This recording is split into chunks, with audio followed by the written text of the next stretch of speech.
Hello everybody. Hey, what do you think about my latest hat? It was knitted for me as a present by my friend Nellie and left for me as a surprise in shot. So I'm really pleased with it. Molly thinks it makes me look like Big Ears from Noddy in Toyland, but I love it. So thank you, Nellie. Okay, so here's the latest piece, except it's not really the latest piece because it's a copy of one I made back in 2006, 18 years ago.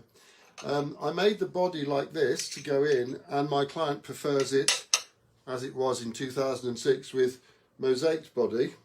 We've got gold from Venice, we've got the Marini making the flowers and in the peacock feather tails, and most interestingly of all are the triangular Marini for the border, and that means I have to make a mould, a triangular mould, and the bar looks more like Toblerone than the normal lozenge. Anyway, here it is, and I think it's best explained in this accompanying verse, Blue Peacock. This peacock's inspired by the Spanish flamenco and those fishtail dresses that look oh so boho.